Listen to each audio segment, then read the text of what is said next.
Fala galera, eu sou o Carlito Neto do canal Historiador e hoje a gente está aqui para fazer a parte 2 do vídeo que eu fiz falando sobre o episódio 3 dos documentários do Brasil Paralelo, né? Que ele fala sobre a guilhotina da igualdade. Eu até botei o título irônico com a guilhotina da inverdade, porque tem um monte de coisa que é dito no documentário que não é verdade e não se comprova.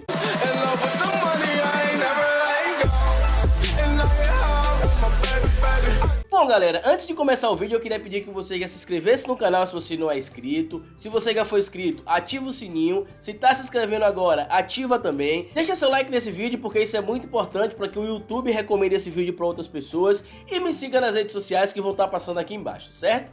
Antes de começar o vídeo também eu queria pedir desculpa a vocês pelo primeiro vídeo. Quem assistiu o vídeo que eu coloquei ontem falando sobre o Brasil Paralelo, sobre o episódio 3, né, a guilhotina da igualdade, o áudio ficou meio ruim, vocês perceberam. Mas hoje a gente vai dar continuidade aqui ao vídeo que a gente fala sobre o episódio 3 do Brasil Paralelo. Ontem eu tinha dito pra vocês que eu tinha anotado aqui aproximadamente 21 tópicos que eu ia rebater falando sobre coisas em que eu vi lá no documentário que são incoerentes ou que são diferentes do que a história comprova. Alguns já vieram lá no vídeo, já comentaram que eu sou contra o revisionismo, já que eu sou contra, porque eu não apresento provas rebatendo o que o Brasil Paralelo está dizendo. Gente, eu volto a dizer aqui, quem está propondo o revisionismo histórico não sou eu não, é o Brasil Paralelo. Então quem tem de provar o que está sendo falado lá no documentário não sou eu, são eles, porque tudo que eu tenho falado nos meus vídeos aqui é amplamente sabido e conhecido por toda a comunidade científica. Inclusive eu fiquei feliz que um inscrito do meu canal que mora em Copenhague, né, nem é historiador, ele faz, pelo que eu vi lá, física de alguma coisa que eu não lembro agora, ele disse pra mim que a história que ele aprendeu aqui no Brasil é a mesma que ele aprendeu, por exemplo, lá em Copenhague. E que a história do Brasil também que eles aprendem lá é a mesma que a gente aprende aqui. Então essa conspiração que vocês botaram na cabeça aí que a história do Brasil foi feita por comunistas ou que o MEC manipula a educação, tá errado, né? Porque se fora do Brasil ensinam-se as mesmas coisas que se ensina aqui no nosso país e na maior parte dos países do mundo, então tem alguma coisa incorreta, certo? Mas dando segmento, no vídeo anterior a gente parou no tópico que eu falava sobre Dom Bertrand e a taxa de laudênio, que é uma taxa cobrada quando você compra terrenos em algumas regiões ou até mesmo quando você compra apartamentos também, e essa taxa é tirada um valor que vai para a Marinha, outro valor vai para os cofres do governo e outro valor vai para a família real, que para quem não sabe, aqui no Brasil a gente ainda tem família real. Hoje a gente vai dar segmento falando sobre o seguinte. O primeiro tópico que eu anotei pra gente falar aqui hoje, eles falam que a família real chegou aqui no Brasil e que as pessoas estavam muito felizes com isso. Só que eles não citam, por exemplo, que as pessoas que estavam aqui no Brasil, muitas, com exceção da família real portuguesa, que teve a Quinta da Boa Vista doada, né, recebeu de doação para ser sua casa aqui no Brasil, muitas das pessoas que viviam no nosso país tiveram suas casas tomadas pela corte portuguesa. É, meu amiguinho, isso mesmo. A corte real portuguesa chegou aqui e visitava algumas casas, e a casa que ela achava que era adequada para que eles pudessem viver, eles davam um prazo de 24 horas para que o morador se retirasse. Isso era meio polêmico, porque os moradores não tinham para onde ir, alguns queriam indenização, e era prometido que seria dado indenização, mas a gente sabe que nem todo mundo recebeu, quase ninguém recebeu nenhum tipo de indenização. Isso lá no documentário do Brasil Paralelo, eles não falam, eles dão a entender que a família real portuguesa chegou aqui, e que a corte chegou e que todo mundo ficou muito feliz, e que foi bom, e que o povo todo gostou. Teve esse pequeno problema, por exemplo, que não é falado lá, tá certo? Quando na verdade não foi bom pra todo mundo, eles não deixam isso claro lá no documentário, eles falam que a família real portuguesa e a corte chegou e que todo mundo ficou feliz, mas será que ficou mesmo? As pessoas saindo das suas casas contra a sua própria vontade. Outro tópico que eu anotei aqui, o narrador diz que Dom João tinha pressa para construir um país, e isso não é verdade. Por quê? Dom João VI ele não tinha pretensão de tornar o Brasil independente de Portugal em momento algum. Certo? A gente vai ver que ele instala aqui algumas coisas no nosso país, mas o motivo é simples, é proteger o Brasil de invasões francesas, tanto que vocês que estudaram história, e especialmente o período colonial, vocês sabem que a costa brasileira é muito grande, e foi um dos motivos, inclusive, que facilitou o processo da criação das capitanias hereditárias, porque como a costa litorânea brasileira era e é até hoje muito grande, o governo português tentou para proteger e evitar invasões francesas que já tinham ocorrido, inclusive, tem pessoas que não lembram disso, ou o pessoal do Brasil Paralelo faz de conta que nunca aconteceu. O Brasil criou, ou melhor dizendo, Portugal criou aqui no Brasil um sistema chamado guarda-costas, onde tinha um barco subindo e descendo na costa brasileira para evitar invasões. Só que como a costa brasileira é muito grande, então não tinha como ter certeza que esse tipo de serviço ia funcionar. Então a alternativa que o governo português achou foram as capitanias hereditárias, que dividiam o território brasileiro em pedaços, digamos assim, e isso fez com que os donatários, que eram os caras que tinham as posses da capitania, fossem responsáveis para proteger a sua capitania. Então isso tirava das costas do governo essa obrigatoriedade de proteger o Brasil. A ideia de Dom João VI, em momento algum, foi construir o país. Ele criou a Guarda Nacional, ele criou a Escola Naval para poder proteger o Brasil de invasões inimigas. Ele tinha medo, por exemplo, que os franceses invadissem aqui, como eu já falei. Afinal, os franceses já sabiam onde é que o Brasil ficava, tanto que eles já tinham tentado invadir o Rio de Janeiro, já tinham tentado invadir Salvador, já tinha tentado invadir o estado de Sergipe, que é onde eu moro, já tinha tentado invadir o Pernambuco e se estabeleceram por um período no Maranhão, tanto que até hoje São Luís do Maranhão tem influências na arquitetura que são heranças da influência francesa, por exemplo. Outro tópico é o seguinte, né? Dom Bertrand, ele diz o seguinte, diz que criou a Escola Naval, como eu já falei, já pensando em um Brasil se tornar independente de Portugal. Mentira, Dom Bertrand, você sabe que inclusive até hoje a sua ideia é tornar o Brasil uma monarquia. Então como é que vocês acham que Portugal antigamente queria que o Brasil se tornasse independente? E uma pergunta que eu faço a vocês. A família real portuguesa chegou aqui em 1808 e Dom João VI só voltou para Portugal em 1821, depois da Revolução do Porto em 1820, por exigência do parlamento português. E por que nesse período de 1808 até 1821 ele não proclamou a independência do Brasil? O máximo que ele fez foi em 1815 elevar o status do Brasil a Reino Unido, a Portugal e ao Algarve, porque pegava mal para um rei morar em uma colônia. Simplesmente por isso. O próximo tópico é justamente falando que eu acabei de afirmar aqui, que em 1815, quando Dom João VI eleva o status do Brasil de mera colônia para Reino Unido, a Portugal e ao Algarve, isso só ocorre porque a coroa portuguesa não se sentia confortável em viver em uma colônia. Isso passava para os olhos estrangeiros algo ruim. Como é que um rei sai do seu país e vai viver em uma colônia? Ah, mas os franceses invadiram, por isso que ele fugiu, certo? E por que ficou tanto tempo na colônia sem querer voltar? Então não fazia sentido Dom João VI e a corte real portuguesa viver em uma colônia. Então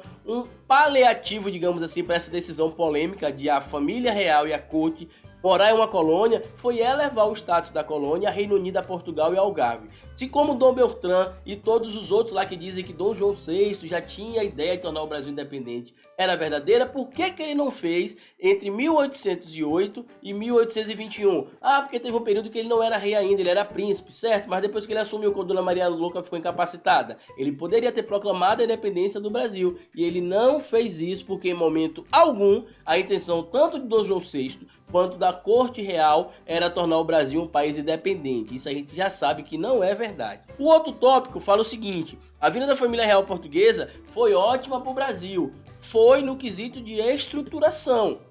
Isso foi.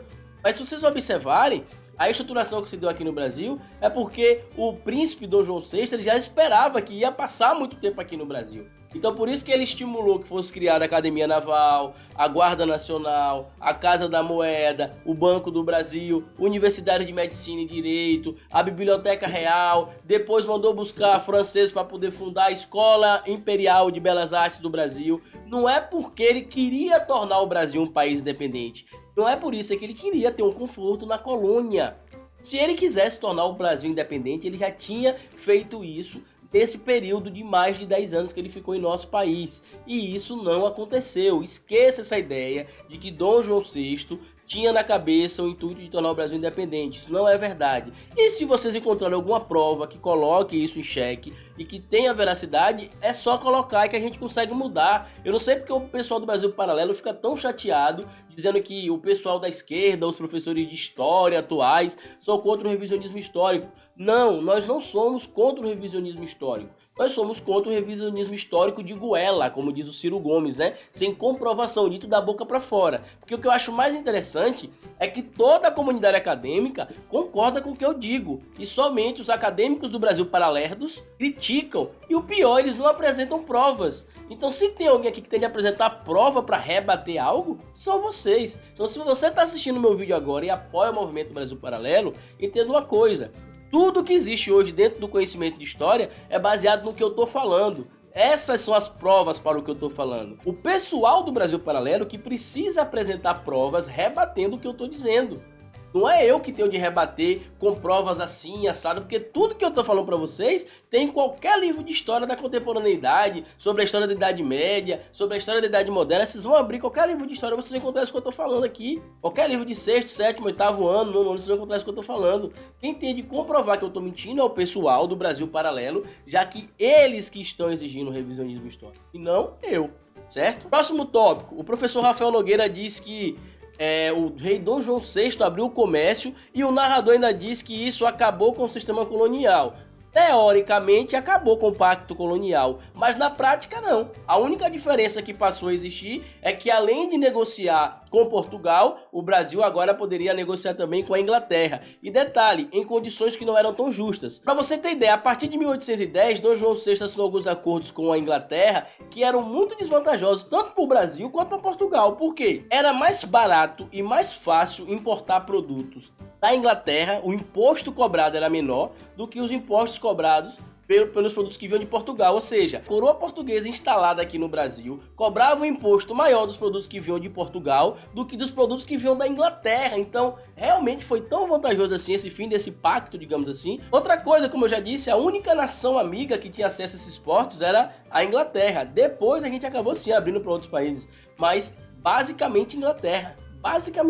Então essa história de que com a abertura dos portos, o comércio se abriu, parece que qualquer pessoa podia comprar e vender aqui no Brasil, né? Mas na verdade, não. Inclusive a gente sabe que a Inglaterra influenciou muito no fim da escravidão no Brasil, porque a Inglaterra era uma nação que estava se industrializando, ou melhor, estava bem industrializada no século XIX, e precisava de mercados consumidores, e o Brasil tinha aproximadamente 5 milhões de escravos. E como vocês devem saber, escravo não recebe salário. Se não recebe salário, não pode consumir. Se não pode consumir, não é interessante para o mercado capitalista inglês. Então por isso que os ingleses estimularam desde a década de 1850 que diminuísse a escravidão no Brasil, e a partir da década de 1880 que a escravidão fosse extinta, certo?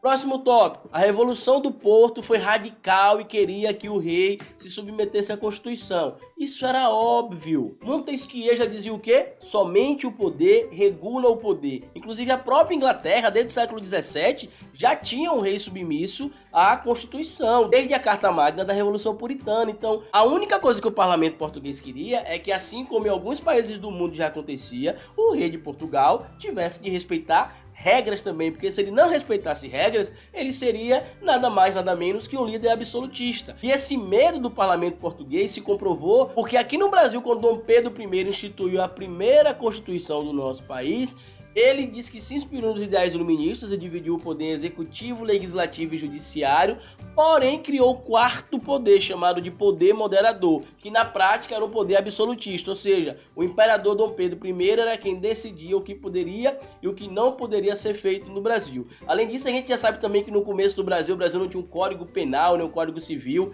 então se inspirava no código português, tanto que qualquer decisão que deveria ser tomada deveria ter o aval do nosso imperador na chamada cumpra-se, ou no chamado cumpra-se, ou seja, se o indivíduo cometia um crime, tinha uma falha, olhava-se o código penal que tinha lá em Portugal, e aí o imperador ia dizer se cumpria-se ou não aquela sentença que estava programada lá para Portugal.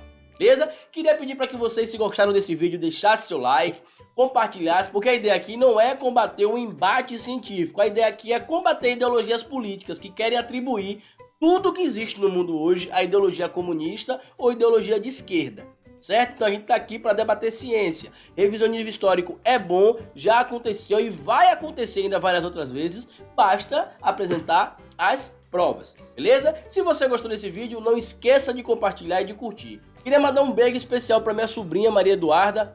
Duda, tio te ama. Um beijo pra minha sobrinha Aninha e pra minha sobrinha Valentina. Ah, e antes que eu esqueça, mandar um abraço também pra minha prima Marina Felipe, porque ela disse que fala pras colegas que ela é minha prima e as colegas não acreditam, mas ela é minha prima sim. Marina Felipe, minha prima, beijo no seu coração, beleza? Ficam assistindo o vídeo porque eu já fui. Tchau.